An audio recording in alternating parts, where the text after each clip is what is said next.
Desde Barranquilla, Noticentro 1 Televista, la información de la región Caribe colombiana, contada por sus protagonistas. Continúa la incertidumbre jurídica en la Universidad del Atlántico. El juzgado no aceptó la medida cautelar que buscaba suspender el acto administrativo del Ministerio de Educación. Se reportaron 2 atentados con explosivos en línea férrea de La Guajira. En Valledupar, la JEP entregó los restos a sus familiares de víctimas de falsos positivos. Hayan muerta jueza Vivian Polania en su vivienda en Cúcuta. Según informe de la policía, no tendría signos de violencia. Zulman Guzmán, sospechosa por el asesinato de 2 adolescentes en Bogotá, fue detenida formalmente en Londres. Según el ministro del Interior, Armando Benedetti, el salario mínimo para el 2026 tendría un incremento superior al 12%. Con broche de oro se cerró la celebración de la estrella número 11 de Junior en la Aleta del Tiburón en Barranquilla. Fue declarado el Festival del Caimán Cienaguero como Patrimonio Cultural e Inmaterial de la Nación. Hola, ¿qué tal? Muy buenas tardes. Bienvenidos a esta emisión de Noticentro 1 Televisa en directo desde Barranquilla. Soy Manuela López y los estaré acompañando en esta hora de noticias.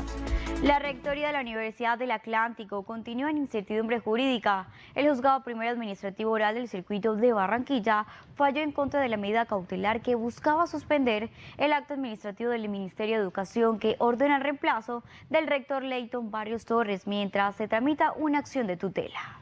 El despacho judicial asumió el estudio de la tutela presentada por el abogado Iván Cancino, defensor de Barrios, quien solicitó la suspensión inmediata de la decisión del Ministerio de Educación.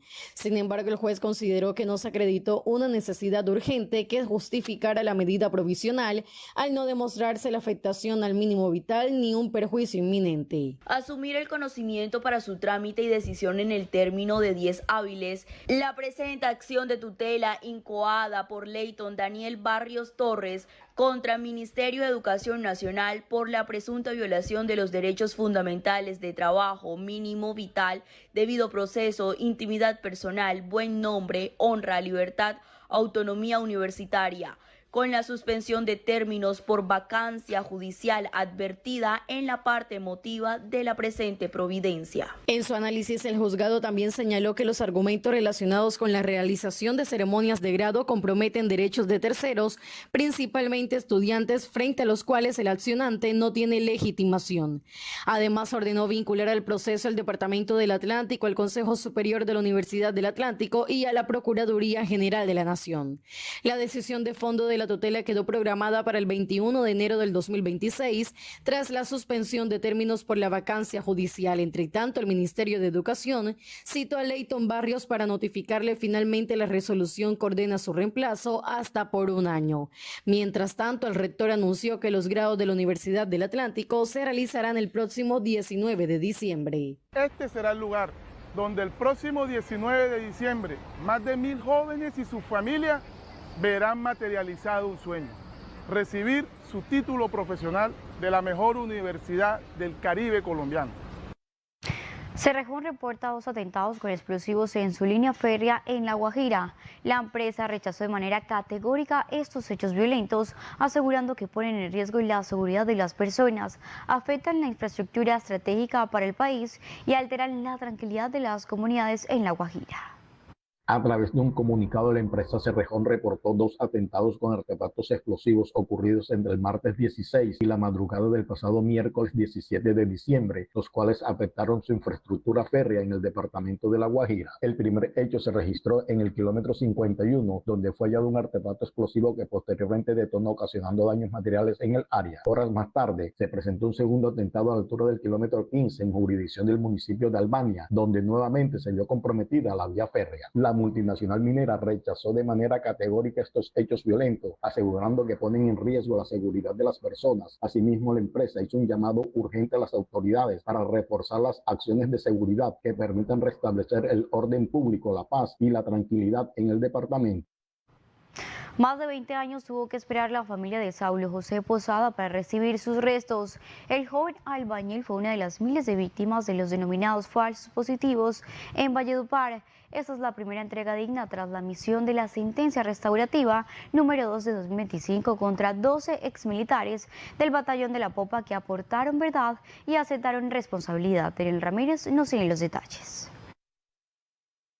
Justamente en el barrio San Martín, al sur de Valledupar, fue donde nació y creció Saulo José Posada Rada, quien desapareció el 20 de agosto del 2002, luego de aceptar una supuesta oferta de trabajo.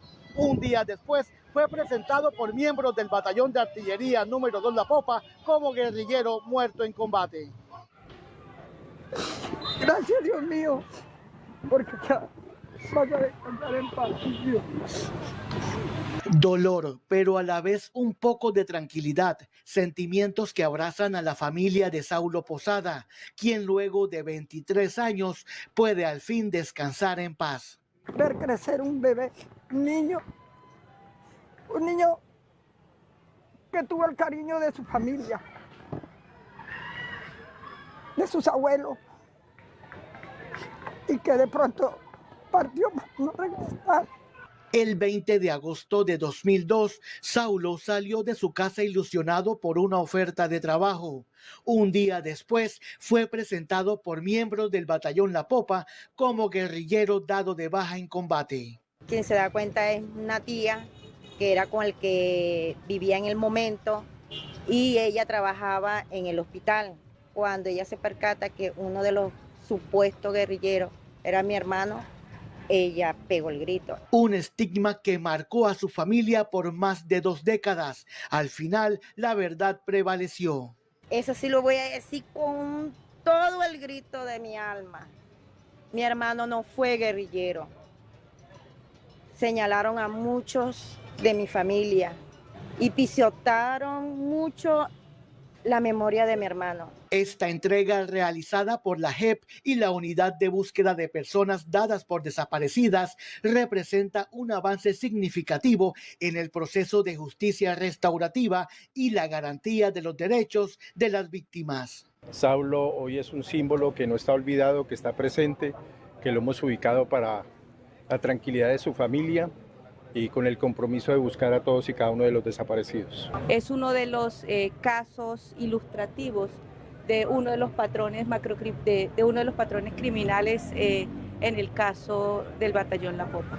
La entrega del cuerpo de Saulo José Posada a su familia es la primera entrega digna tras la emisión de la sentencia restaurativa número 2 de 2025 contra 12 exmilitares que aportaron verdad y aceptaron responsabilidad.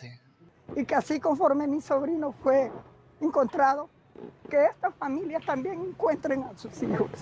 Desde Valledupar, con la cámara de Luis García, informó Daniel Ramírez para Noticentro 1 Televista.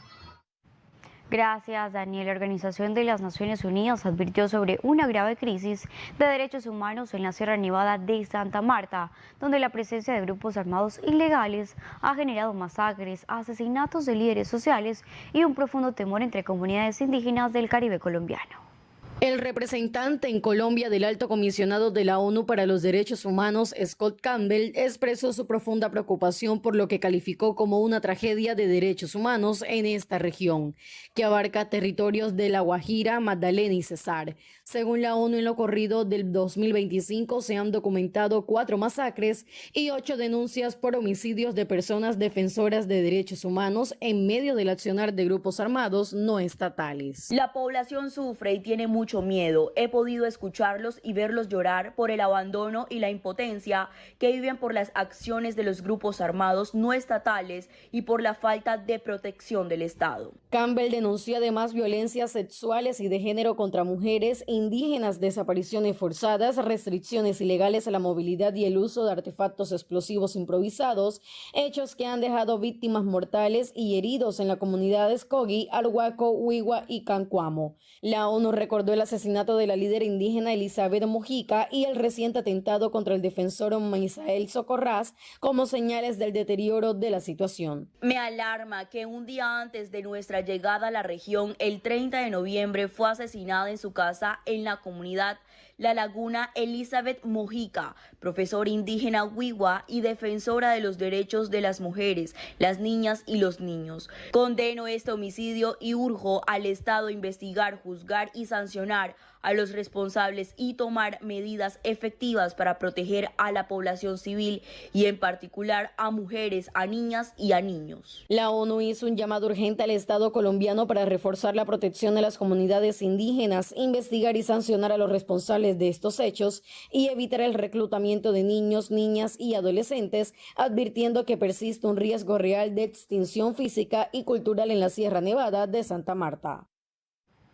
Tras los hechos de violencia en Buenos Aires, Cauca, el ministro de Defensa Pedro Sánchez aseguró que se intensificó la ofensiva contra los grupos armados, mientras que el ministro del Interior, Armando Benedetti, se reunió con el alcalde del municipio para coordinar apoyo y recursos para la reconstrucción de la estación de policía y la Casa de Justicia.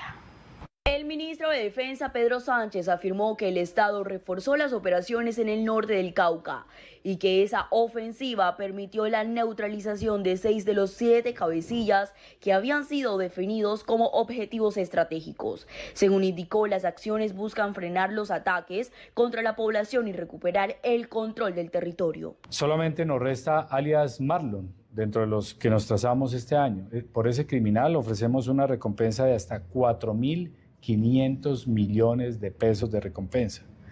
Y por alias Max, quien participó en ese ataque criminal contra la población de Buenos Aires, Cauca, el explosivista, hay una recompensa de hasta 500 millones de pesos. En paralelo, el ministro del Interior, Armando Benedetti, sostuvo una reunión con el alcalde de Buenos Aires para evaluar la situación del municipio y definir medidas de apoyo institucional. Si lo hacemos por urgencia manifiesta, pudiéramos disponer de los recursos necesarios para reconstruir la estación de policía y el Palacio Municipal.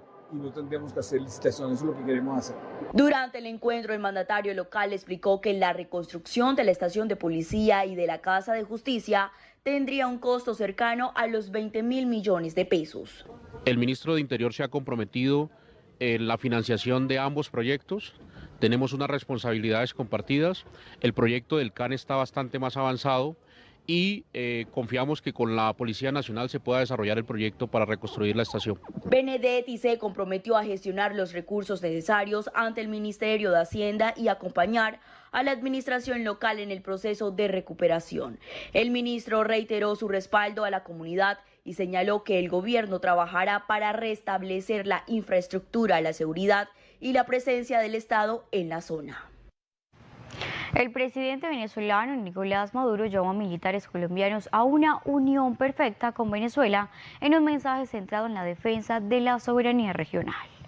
El presidente de Venezuela, Nicolás Maduro, hizo un llamado directo a las Fuerzas Armadas de Colombia para articular esfuerzos con Venezuela en defensa de la soberanía en medio de tensiones regionales y con la presión de Estados Unidos y su presencia militar en el Caribe. Hago mi llamado, ratificado con amor profundo de gran colombiano que me siento, al pueblo de a pie de Colombia, a sus movimientos sociales, a sus fuerzas políticas, a los militares de Colombia que conozco muy bien, los llamo a la unión perfecta con Venezuela para que nadie ose tocar la soberanía de nuestros países y para ejercer el dictamen de Bolívar de unión permanente. El llamado del presidente Maduro se produce en un momento de tensiones regionales y debates sobre seguridad fronteriza con impacto directo en la relación bilateral entre Colombia y Venezuela y en la agenda de cooperación militar en la zona. El concejal de Ciénega Magdalena, José Manuel Noguera, presentó denuncias formales ante la Fiscalía General de la Nación y la Procuraduría General de la Nación por presuntas irregularidades en varios contratos de obras públicas ejecutados por la administración municipal.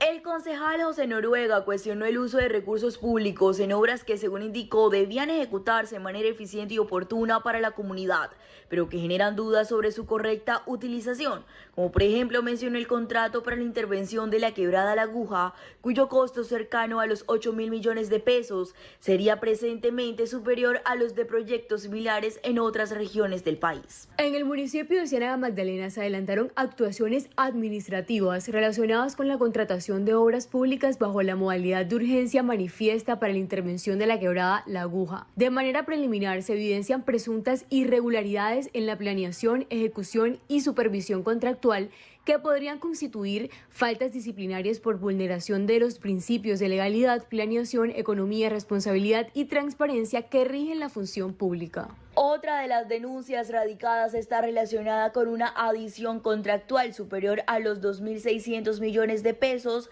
para el reforzamiento de espolones en el sector costero de Ciénaga. Nos extraña que en el objeto y en el presupuesto tenga el alquiler de una camioneta 4x4 con combustible y conductor, algo que no tiene ningún tipo de relación con el objeto contractual, que era intervenir una quebrada como La Aguja y era de obras blancas. El tercer caso expuesto por el concejal corresponde al contrato para el mejoramiento de la vía terciaria San Pablo-San Javier mediante la construcción de placa huella. Una obra que inicialmente costaba 22.000 millones de pesos y hoy está costando 33.000 con todas las adiciones que se han hecho y se encuentra totalmente abandonada de forma material, faltando alrededor de 1.5 kilómetros aún para terminar.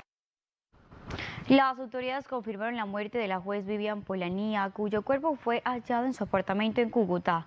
La Fiscalía y la Policía adelantan las investigaciones para establecer las causas del fallecimiento. El hallazgo se produjo el día de ayer en el apartamento del barrio La Ribera, luego de que el esquema de seguridad de la funcionaria alertara a la policía al no obtener respuesta tras varios intentos de contacto. Con autorización, las autoridades ingresaron al inmueble y encontraron a la juez sin vida en su habitación junto a su hijo menor de edad. De manera preliminar, las autoridades informaron que el cuerpo no presentaba signos visibles de violencia y que se maneja la hipótesis de un posible suicidio, sin que hasta el momento exista una causa confirmada. La Fiscalía, en coordinación con la SIJIN, inició los actos urgentes y la recolección de elementos probatorios para reconstruir lo ocurrido. Su hombre de protección la llama y es la última comunicación que él tiene. Hoy, durante todo el día, se había intentado comunicar con la juez. Ella no le responde. Al ver que no le respondía, llama a la madre de la juez y a su vez a la Policía Nacional, y es donde se activan todos los protocolos, se ingresa a la vivienda y es donde se encuentra la juez muerta en su habitación junto al bebé. El menor de edad fue trasladado a un centro asistencial donde se encuentra estable y bajo observación médica. El Instituto Colombiano de Bienestar Familiar activó las medidas de protección correspondientes, mientras Medicina Legal realiza los exámenes forenses que permitirán determinar con certeza la causa de la muerte. Un juez del Sistema de Responsabilidad Penal para Adolescentes sancionó con 7 años y 5 meses de privación de la libertad al menor de edad responsable del homicidio de Jean Clau, ocurrido durante un atraco en el norte de Bogotá. La decisión establece que el adolescente deberá permanecer en un centro de atención especializada tras ser hallado responsable de homicidio, porte ilegal de armas de fuego y tentativa de hurto calificado, conductas agravadas por las circunstancias del caso. La decisión precisa que el joven infractor deberá permanecer 7 años y 6 meses privado de la libertad en un centro de atención especializada por los delitos de homicidio, fabricación, tráfico, porte o tenencia de armas de fuego, accesorios, partes o municiones y tentativa de hurto calificado, las 3 conductas agravadas. Aunque la familia de la víctima aseguró que respeta la decisión judicial, el padre del joven asesinado expresó su inconformidad y afirmó que la sanción impuesta no repara el daño causado. Nosotros acatamos la decisión del juez porque pues hay que jugar dentro de las reglas que tenemos. El muchacho es un menor, por lo tanto la condena máxima era de 8 años. El juez le impuso una condena de 7.5 años. El caso reabre el debate sobre los límites de las sanciones en el sistema de responsabilidad penal para adolescentes, especialmente en delitos de alto impacto como el homicidio, y el alcance de la justicia frente a las expectativas de reparación de las víctimas y sus familias. La empresa Precoltur, propietaria del bus involucrado en el accidente que dejó 17 personas muertas en vías de Antioquia, aseguró que no hubo negligencia y que trabaja de manera articulada con las autoridades para esclarecer lo ocurrido. El pronunciamiento se conoció tras la tragedia ocurrida mientras el vehículo transportaba estudiantes recién graduados que regresaban de una excursión académica realizada en Coveñas. Desde la compañía indicaron que el conductor llevaba cerca de 2 años vinculado a Precoltur y que durante ese tiempo no presentó incidentes ni llamados de atención. Asimismo, señalaron que el vehículo y la operación cumplían con los requisitos exigidos y reiteraron que la investigación continúa en curso. Frente a la hipótesis de un posible microsueño, la gerente explicó que no hay información concluyente y que el bus ascendía por una vía del municipio de Remedios, mientras otros vehículos circulaban por la zona sin advertir el accidente, debido a que el automotor salió de la carretera. Todo está en investigación. El chico llevaba con nosotros 2 años en 2 contratos y nunca tuvimos una dificultad, ya que la compañía tiene 40 años y nunca habíamos tenido una magnitud de este problema. Cambiando de tema, un juez de control de garantías legalizó la captura de 3 altos funcionarios del Ministerio de Defensa y del Ejército por su presunta participación en irregularidades en un contrato millonario para el mantenimiento de helicópteros Mi-17. Las capturas se produjeron dentro de la investigación que adelanta la Fiscalía General de la Nación por el contrato firmado con una empresa estadounidense para garantizar la operatividad de la flota de helicópteros Mi-17. El acuerdo tiene un valor cercano a los $32 millones y según el ente acusador su ejecución estaría marcada por posibles anomalías administrativas y contractuales. Se le imputa en calidad de coautor a título de dolo del delito de interés indebido en la celebración de contratos, en concurso heterogéneo con el delito de contratos sin cumplimiento de requisitos legales, en concurso heterogéneo con falsedad ideológica en documento público. Esta última en concurso homogéneo a partir de la división de trabajo en 3 eventos concretos: el estudio económico previo, la certificación de la experiencia, afirmaciones consignadas en la minuta contractual. Entre los detenidos se encuentra el secretario general del Ministerio de Defensa, Hugo Alejandro Mora Tamayo, el coronel Julián Ferney Rincón Ricaute de la Brigada de Aviación número 32 y Diego Alejandro Manrique, asesor del ministerio. La Fiscalía sostiene que el coronel Rincón habría ejercido presiones indebidas dentro del proceso de contratación para favorecer a la empresa seleccionada, pese a que no cumpliría con los requisitos exigidos. En el caso de los exfuncionarios civiles, la investigación apunta a supuestas maniobras para modificar plazos, condiciones de pago y otros aspectos del contrato, lo que habría beneficiado al contratista y generado un posible detrimento al patrimonio público. A los 3 se les imputaron varios delitos relacionados con corrupción, cargos que no fueron aceptados, mientras continúan las audiencias y el proceso judicial. Hacemos una pausa comercial y ya volvemos con más información. Estamos en directo desde Barranquilla. Desde Barranquilla, Noticentro 1 Televista, la información de la región Caribe colombiana, contada por sus protagonistas. Ya volvemos con Noticentro 1 Televista.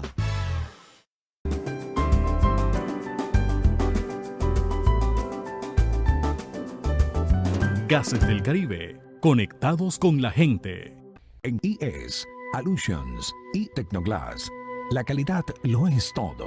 Con tecnología de vanguardia, rigurosos procesos de manufactura y la mejor mano de obra, transformamos vidrio y fabricamos perfiles, ventanas y fachadas que han conquistado los mercados más exigentes de Colombia y el mundo. IES, Alusions y Tecnoglass, el poder de la calidad. En IFX, cuando ocurre, ya lo resolvimos. Nos anticipamos a las amenazas digitales. Conoce cómo en www.ifxnetworks.com.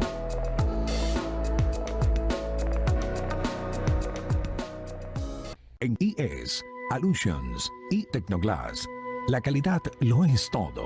Con tecnología de vanguardia, rigurosos procesos de manufactura y la mejor mano de obra, transformamos vidrio y fabricamos perfiles, ventanas y fachadas que han conquistado los mercados más exigentes de Colombia y el mundo. IES, Alusions y Tecnoglass, el poder de la calidad. Regresamos con Noticentro 1 Televista.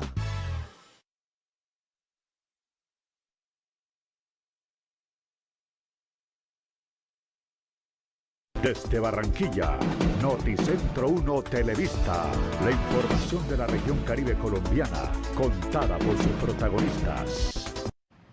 Gracias por continuar con nosotros. Volviendo con la información de la región, la Alcaldía Distrital y el Ministerio de Cultura marcaron un momento histórico al instalar por primera vez la Mesa de la No Violencia con los 7 pueblos indígenas de Santa Marta. Los 7 pueblos indígenas se reunieron en un mismo espacio para la instalación de la Mesa de la No Violencia, un hito que marcó un antes y un después en la relación intercultural del territorio. El encuentro se llevó a cabo en Samarian Social Club y fue residida por Sarita Vives Gutiérrez, alta consejera para la Sierra Nevada y la zona rural, y Luisa Ángela Caro, directora de poblaciones del Ministerio de las Culturas. Además, contaron con la participación de mamos y cabildos de los 7 pueblos indígenas. Esto se tomó como un espacio de diálogo para fortalecer la diplomacia indígena, la unidad territorial y la construcción de paz entre los pueblos de la Sierra Nevada y el distrito, así como la defensa de los territorios sagrados.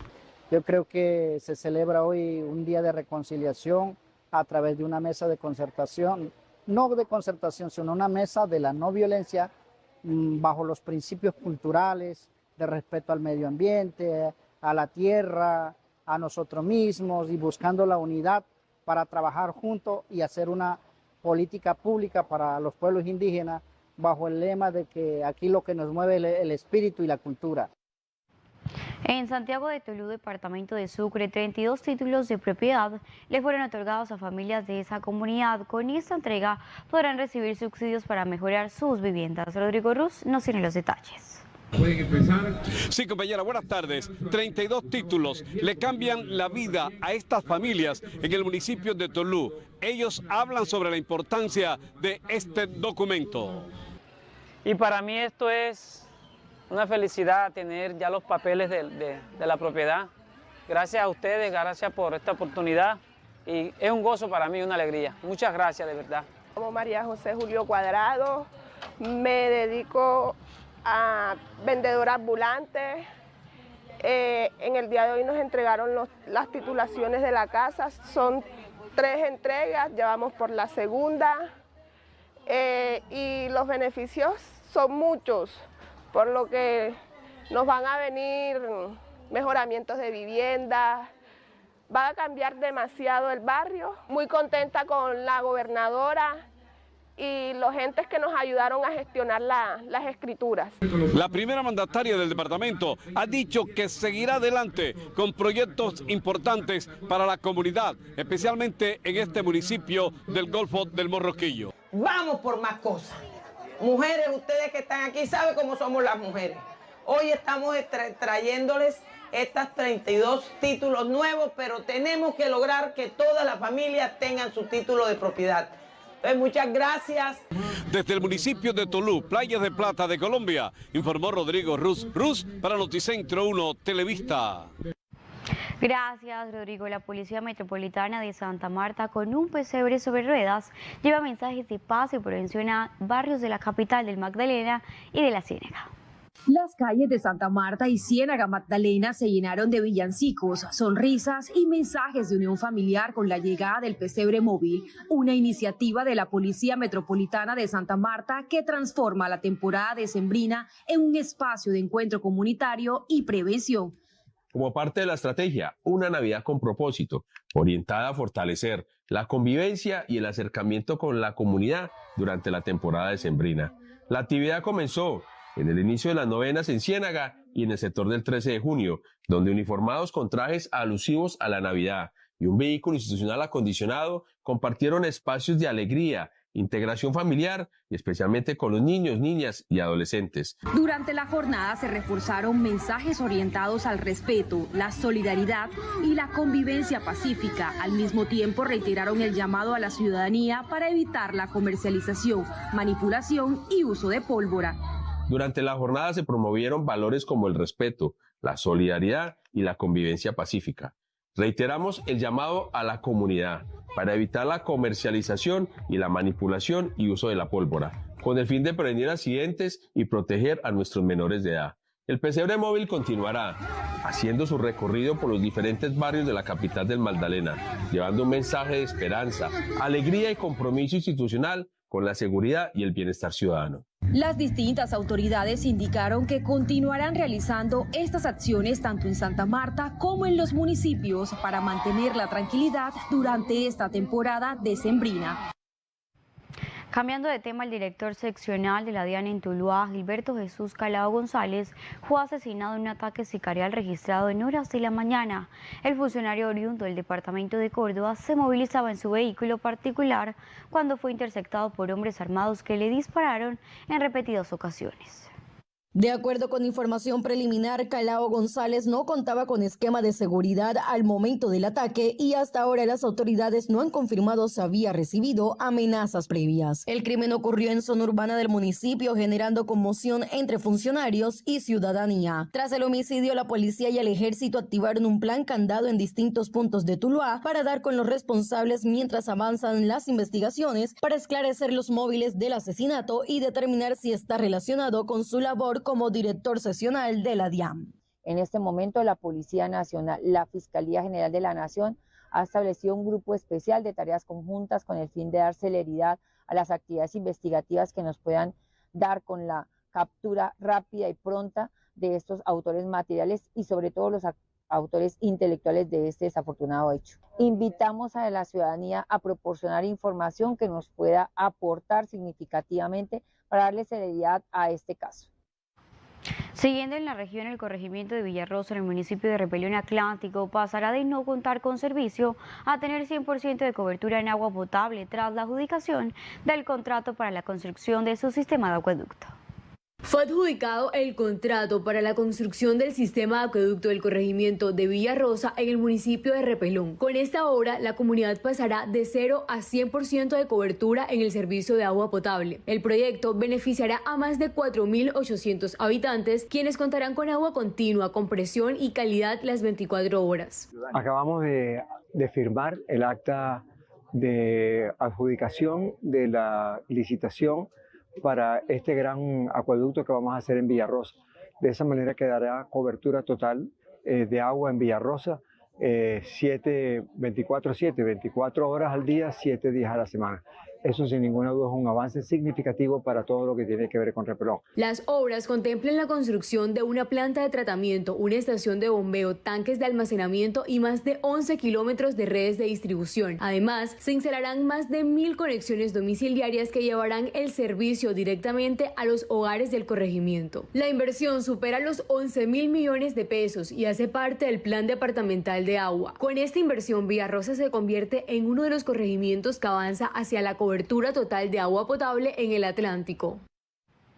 El alcalde de Barranquilla, Alejandro Char, entregó la fase 3 del mercado El Playón, un espacio renovado que beneficiará a comerciantes y compradores. La obra incluye 1.105 metros cuadrados de infraestructura, 163 puestos de trabajo y 5 cuartos de refrigeración para flores, mejorando la organización y funcionalidad del mercado. El distrito de Barranquilla inauguró la fase 3 del mercado El Playón, un espacio modernizado que favorecerá tanto a los comerciantes como a los compradores. Cambio de verdad. Ustedes recibieron lo que era esto antes, esto era increíble cómo trabajaban. Los cables pelados por todos lados, tremendo calor, cucarachas, ratones, agua emposada. Bien, hoy esto que ustedes hicieron, es una bendición. Con esta fase, el mercado El Playón se consolida como un punto estratégico de comercio combinado con infraestructura moderna, condiciones de higiene, seguridad y oportunidades para fortalecer la economía local. El distrito reafirma su compromiso con los barranquilleros, ofreciendo mercados más cómodos y organizados que impulsen la economía y la calidad de vida de comerciantes y compradores. Con una inversión cercana a los 40.000 millones de pesos, la alcaldía de Cartagena dio inicio a la reconstrucción total del INEM José Manuel Rodríguez. Más de 5.000 estudiantes se irán beneficiados con esta intervención integral. La obra, que tendrá una duración estimada de 8 meses, contempla la intervención de los 8 bloques de la sede principal del INEM, así como cada una de sus sedes alternas, Isabel la Católica y el Jardín Infantil Los Corales. Los trabajos incluyen refuerzo estructural, reparación de cubiertas, modernización de redes eléctricas, cerramientos, urbanismo interior y la construcción y adecuación de 7 escenarios deportivos. Porque comenzó como una necesidad de cambiar las tejas de asbesto cemento, que costaban 800 millones, terminó fue en una remodelación integral total del INEN en su sede central y su sede alterna a un costo de casi 40.000 millones de pesos que vamos a iniciar en el día de hoy. Es decir, el INEN es la prueba de la lucha estudiantil, de la lucha por la educación pública, es la prueba de un gobierno que escucha y es la prueba de una administración pública eficiente. Varios puntos críticos de la red vial de Córdoba comenzaron a ser intervenidos con nuevas medidas de seguridad para reducir riesgos y proteger a conductores y peatones. Las acciones incluyen señalización renovada, instalación de reductores de velocidad y estrategias de urbanístico táctico. En las vías de Córdoba iniciaron intervenciones en puntos críticos para mejorar la seguridad vial. Los trabajos incluyen señalización, reductores de velocidad y adecuaciones que buscan disminuir el riesgo de accidentes. Las acciones se desarrollan en municipios como Puerto Escondido, San Bernardo del Viento, Purísima, Sahagún y Montelíbano. Además, el urbanismo táctico aporta orden vial, identidad cultural y una mejor experiencia para quienes transitan por estas zonas. Las medidas ya comienzan a generar impacto positivo en la movilidad y protección de la vida. Estamos transformando los puntos de mayor siniestralidad en todo el departamento, para que conducir sea más seguro y para que peatones tengan por fin un espacio protegido. Y no solo es seguridad vial, también es identidad. Por eso incluimos urbanismo táctico en cada uno de estos proyectos que estamos desarrollando. El área metropolitana de Barranquilla puso en marcha 2 rutas piloto de transporte colectivo en el sector Puerta Dorada, con el objetivo de mejorar la movilidad y ampliar las opciones de desplazamiento para los residentes de esta zona de la capital del Atlántico, atendiendo una solicitud de la comunidad.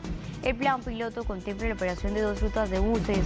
La primera es la ruta C1, operada por la empresa Coatlán, que conecta Puerta Dorada con corredores estratégicos como la avenida Cordialidad, la carrera 38 y la calle 84 y la carrera 46, facilitando el acceso a zonas de alto flujo en la ciudad.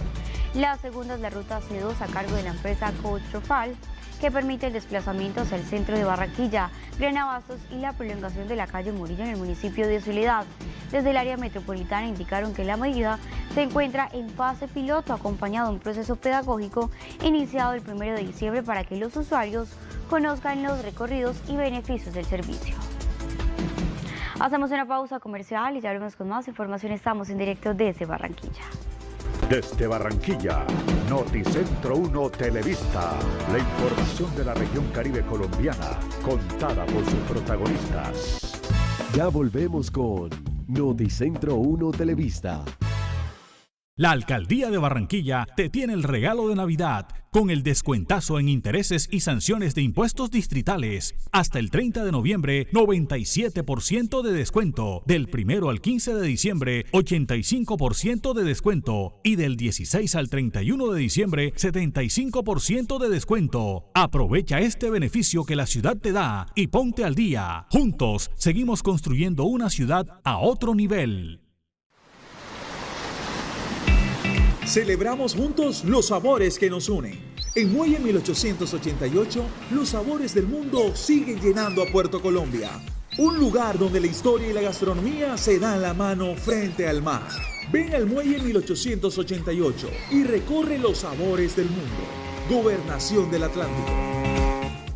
Ahora sacar plata es más fácil en Supergiros con Sacaya. Recibe la notificación directo en tu celular y listo. Funciona con todo desde tu aplicación bancaria o billetera. Visita nuestra red de puntos en el Atlántico. Más información en www.supergiros.co/saca y paga. Regresamos con Noticentro 1 Televista.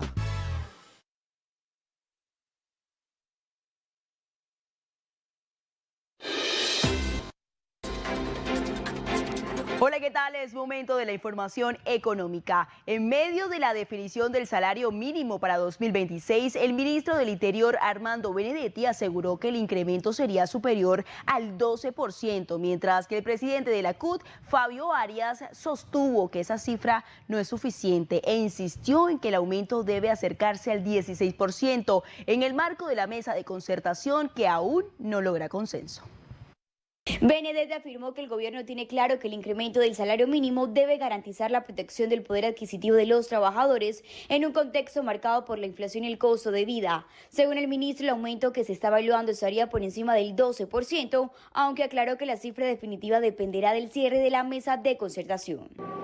Pues que el salario mínimo debe estar en 2 dígitos y que debe ayudar que ese salario mínimo lleve comida a la casa de todos los colombianos y ese poder adquisitivo lo que hace es mayor compra y dinamizar mejor la economía. En reacción a la propuesta del gobierno, el presidente de la Central Unitaria de Trabajadores, Fabio Arias, valoró que se planteó un incremento cercano al 12%, pero aseguró que no es suficiente. Desde la Central Unitaria de Trabajadores nos parece que eso es un buen anuncio, pero seguimos insistiéndole, especialmente a quien en definitiva va a tener la definición, al presidente Gustavo Petro, a que se aproxime lo más que se pueda al 16%. Sería una estupenda noticia para los trabajadores y las trabajadoras de Colombia. El anuncio del porcentaje final será clave para millones de trabajadores y empleadores, ya que impactará directamente el costo laboral y la economía de los hogares en el país. Y se conoció cuál es la fecha límite para que los empleadores paguen la prima de fin de año a sus trabajadores en Colombia, un pago que hace parte de las prestaciones sociales y que beneficia a millones de empleados formales en el país. Las autoridades laborales recuerdan que el cumplimiento oportuno es una obligación legal para garantizar los derechos de los trabajadores. Según lo establecido por el Ministerio de Trabajo y recordado por gremios y abogados laborales, la prima de servicios debe pagarse a más tardar el 18 de diciembre, como lo exige la legislación laboral colombiana. Este derecho corresponde a todos los empleados con contrato laboral y consiste en el pago de un salario extra dividido en 2 periodos, junio y diciembre, equivalentes a un mes de salario por año trabajado o proporcional al tiempo laborado. La prima hace parte de las prestaciones sociales contempladas en el Código Sustantivo del Trabajo y su pago oportuno es considerado clave para la estabilidad económica de los hogares en esta temporada del año, cuando aumenten los gastos por compras navideñas y cierre de actividades académicas. El Ministerio de Trabajo mantiene abiertos canales de atención para resolver dudas y recibir reportes de incumplimiento de parte de los trabajadores. Bien, según el más reciente reporte del Consejo Asesor para la Reactivación Fiscal, Colombia registró en 2025 su peor desempeño fiscal en casi 30 años. La entidad advirtió que el país se enfrenta a un desequilibrio presupuestario significativo, con un aumento notable del déficit público y presiones sobre las finanzas del Estado. De acuerdo con el informe, el déficit fiscal colombiano se amplió de manera considerable en 2025, superando los niveles observados en décadas recientes y afectando la capacidad del gobierno para cumplir con sus metas fiscales. El documento señala que esta situación es consecuencia de una combinación de factores, entre ellos menores ingresos tributarios, el aumento del gasto público y la desaceleración de la economía. La disponibilidad de caja en pesos se ha ubicado por debajo de los mínimos históricos desde mayo. El Comité Autónomo de la Regla Fiscal desconoce la posición de caja en moneda extranjera. El Comité Autónomo de la Regla Fiscal también destacó que el crecimiento del gasto en servicios de la deuda y en obligaciones corrientes ha limitado la disponibilidad de recursos para inversión social y proyectos de desarrollo. Además, la presión sobre las cuentas públicas podría traducirse en mayores retos para mantener el equilibrio macroeconómico, especialmente si persisten los desequilibrios entre ingresos y gastos durante el próximo año. Y estos son nuestros indicadores económicos de hoy. El dólar se cotiza en 3.863 pesos con 99 centavos. El euro se cotiza en 4.545 pesos con 19 centavos. El petróleo de referencia Brent se cotiza en 60 dólares con 13 centavos y el café colombiano se cotiza en 3 dólares con 81 centavos. Hasta aquí las noticias económicas. Nos encontramos nuevamente mañana. En información nacional, la empresaria colombiana Zulma Guzmán Castro, buscada por la justicia por el presunto envenenamiento de 2 menores en Bogotá, fue detenida formalmente en Londres luego de ser rescatada de las aguas del río Támesis, en un caso que mantiene en alerta a las autoridades colombianas e internacionales.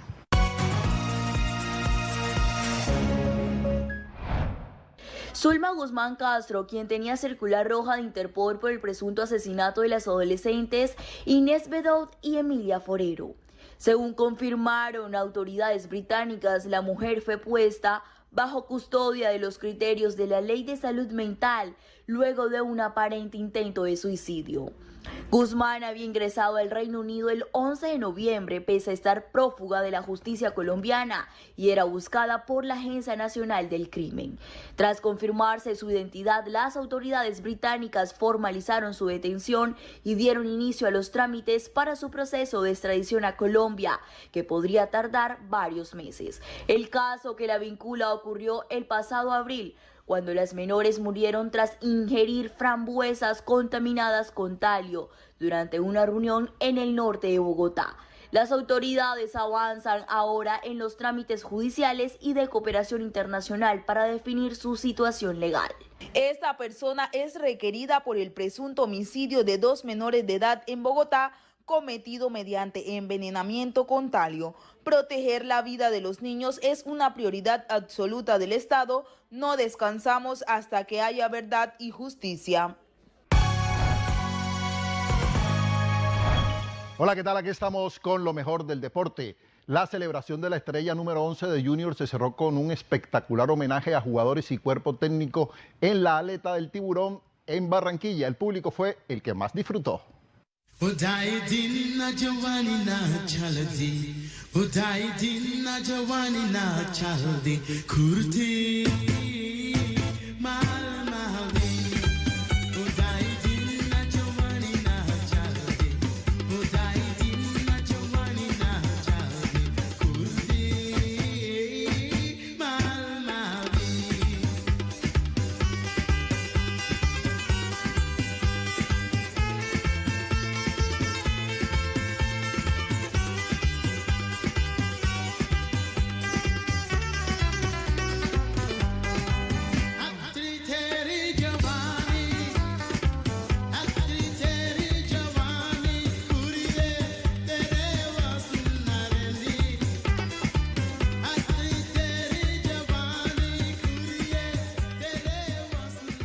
Y después del ajetreo de la temporada, los futbolistas hacen una pausa para recargar energías y retomar de la mejor manera las labores cotidianas. La alta competencia genera un notable desgaste físico. En el caso de los futbolistas que acaban de cerrar temporada, hay establecidos parámetros metodológicos para la recuperación y adecuación. Pues primero la parte de la recuperación física, que pues lógicamente cierto tipo de ejercicios para recuperación física, el uso de los saunas para sacar el ácido láctico, etcétera, y por otro lado la recuperación mental, que es a lo que necesita mucho tranquilidad, mucha paz, mucha meditación, para que estos muchachos ya estén listos para enero volver a comenzar con todos los hierros su pretemporada. Pero paz mental, sobre todo, es la parte más importante. Tras bajarse del telón de la Liga y la Copa en nuestro país, se hace un receso corto para retornar a la pretemporada en los primeros días del 2026, teniendo en cuenta los compromisos en Copa Libertadores y Sudamericana. Y la final de la Copa Colombia entre Nacional y el Independiente Medellín fue opacada por los violentos enfrentamientos entre hinchas de ambos equipos que invadieron el terreno de juego. Increíble que estos hechos sigan sucediendo en un escenario deportivo. Hay centenares de detenidos y heridos. Aquí están las imágenes que definitivamente hablan por sí solas. Por supuesto que las autoridades tienen que tomar cartas en el asunto. Y se llevó a cabo la ceremonia de premiación al deportista del año 2025 en el departamento del Atlántico. Creo que un balance positivo con todo lo que se desarrolló en esta temporada del 2025 en el Atlántico. Hemos tenido unos deportistas y unos logros importantes. Por ejemplo, Cristian Ortega, que es el deporte del año, fue sexto en el Mundial. Valentina Barrio en el Mundial de Ciclismo. Valentina Barrio en el Mundial de Atletismo fue en lanzamiento, fue la número 11. El Junior campeón.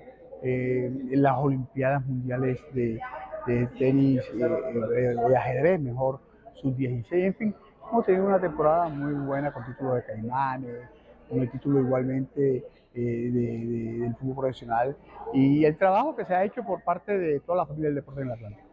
Y esto es todo en deportes desde el Noticentro 1 Televista. Permiso, buenas tardes.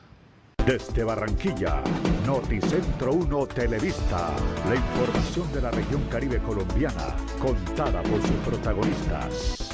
Ya volvemos con Noticentro 1 Televista. Feliz Navidad, Colombia.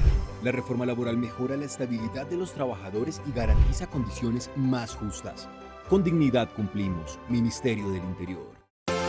Forja tu talento, define tu futuro. La Institución Universitaria Bellas Artes y Ciencias de Bolívar tiene programas profesionales en música, artes plásticas, artes escénicas, diseño gráfico, diseño industrial y comunicación audiovisual. Para mayor información, comunícate al 672-4603, extensión 100. Visítanos en www.univac.edu.co. Vigilada Mineducación. Celebramos juntos los sabores que nos unen. En Muelle 1888, los sabores del mundo siguen llenando a Puerto Colombia. Un lugar donde la historia y la gastronomía se dan la mano frente al mar. Ven al Muelle 1888 y recorre los sabores del mundo. Gobernación del Atlántico. Regresamos con Noticentro 1 Televista.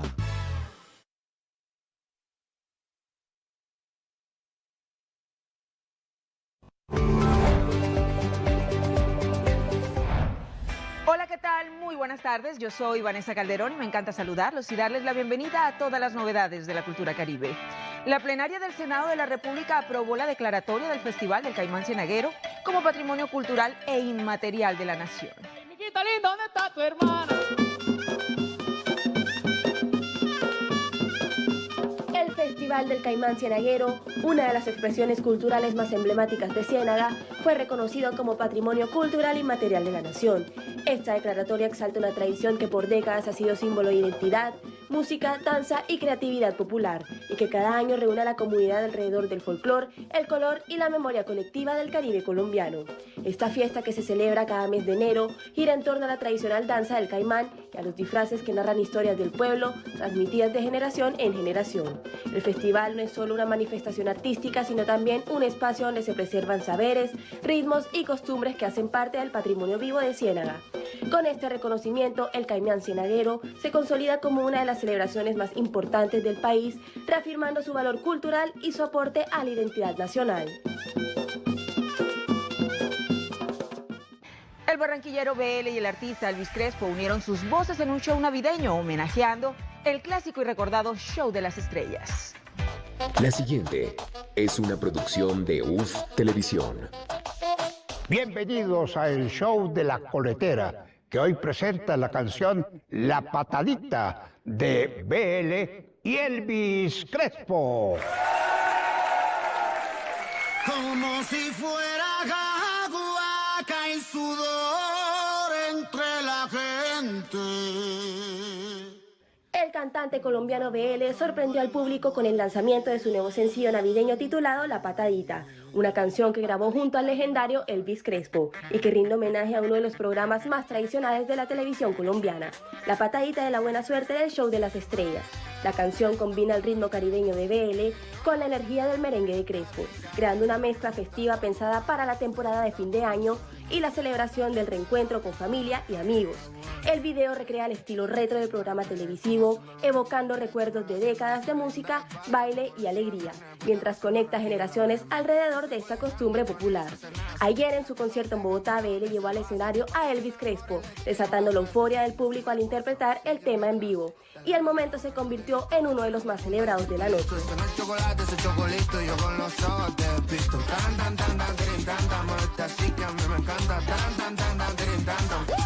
Estoy contento. Y esto fue todo por hoy en el mundo cultural. Gracias por conectarse con nosotros una vez más. Feliz tarde para todos. Muy bien, hasta aquí esta emisión de Noticentro 1 Televisa en directo desde Barranquilla. Feliz tarde. Desde Barranquilla, Noticentro 1 Televista, la información de la región Caribe colombiana, contada por sus protagonistas.